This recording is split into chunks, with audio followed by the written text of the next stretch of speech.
Hello বন্ধুরা, তোমরা সবাই কেমন আছো? আশা করি তোমরা সবাই ভালো আছো। আমিও ভালো আছি। আজকের রেসিপি সবজি দিয়ে চারাপোনার পাতলা ঝোল।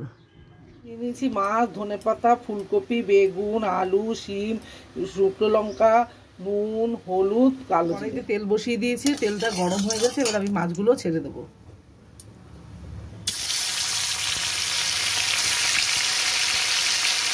মাছগুলো আমি বেশি ভাজবো না, শুধু এপিট করে তুলে নেবো। এই মাছ আমরা বেশি ভাজি না। চারাপোনা বেশি ভাজলে স্বাদ থাকে না।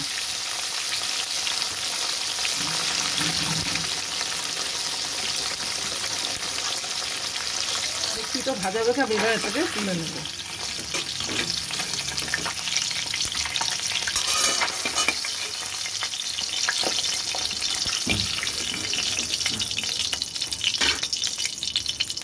আবার আমি মাছগুলোকে ছেড়ে দেবো। আমি মাছ ভাজার তেলে ফুলকপি ছেড়ে দেবো।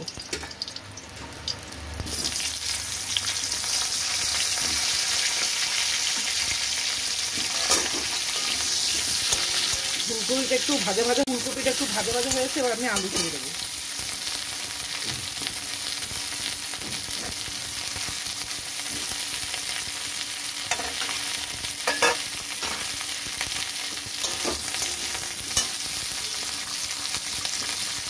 যে আমার আলু আর ফুলকপি ভাজা হচ্ছে, এবার আমি শিম বেগুনটা দিয়ে দেবো।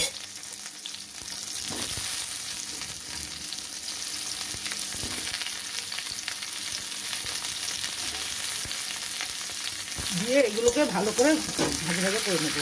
এই ভাজাগুলোর মধ্যে একটু নুন এবার দিয়ে দেবো।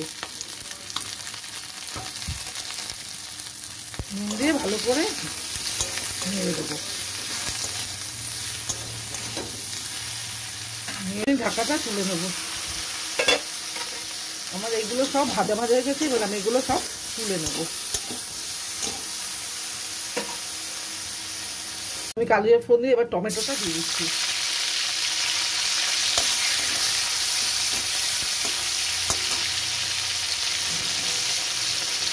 এরপর আমি হলুদ দিয়ে দিচ্ছি, লঙ্কা দিয়ে দিচ্ছি, নুনটাও দিয়ে দিলাম। এবার একটু জল দিয়ে দিলাম।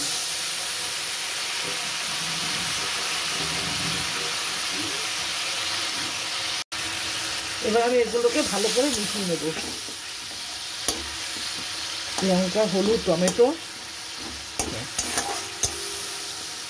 এটাকে কষিয়ে নেব।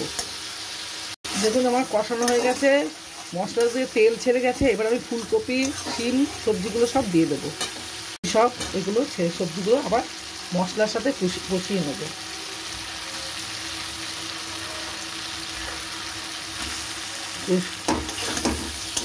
দিয়ে এটাকে ভালো করে কষিয়ে নেব। আমি মাছগুলো সব দিয়ে দেবো।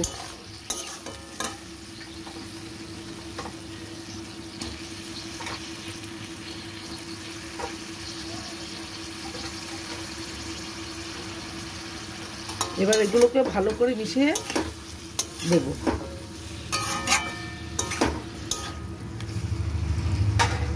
ভালো করে সেদ্ধ হওয়ার জন্য আমি এটাকে ঢেকে দিলাম।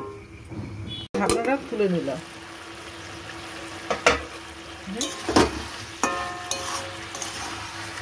ফুলকপির থেকে অনেক জল ছেড়েছে, জলটা শুকিয়ে নেব।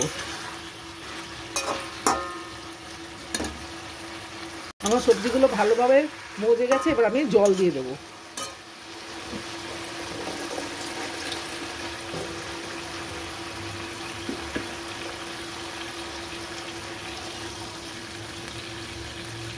আমি আমার মাছের পরিমাণ জল দিয়ে দিয়েছি। আপনারা আপনাদের কিরকম ঝোল রাখবেন সেই অনুযায়ী জল দিয়ে দেবেন। ঢাকনাটাকে খুলে নেব। ঝোলটা ভালো ফুটে এসছে।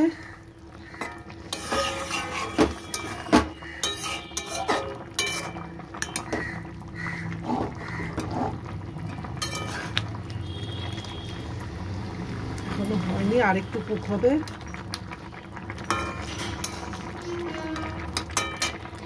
আমি গ্যাসটাকে একটু কমিয়ে দেবো।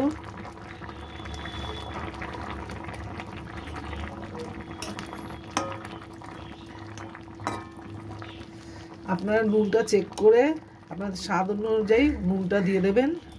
আমার মাছটা এবার হয়ে গেছে, আমার সব ফুলকপিগুলো সেদ্ধ হয়ে গেছে, আলু সেদ্ধ হয়ে গেছে। আমি এগুলো এবার ধনেপাতা দিয়ে নামিয়ে নেব।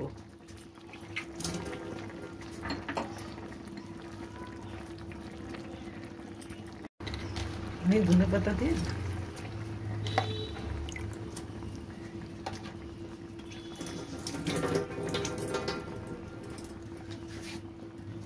সবজি দিয়ে চারাপোনার ঝোল।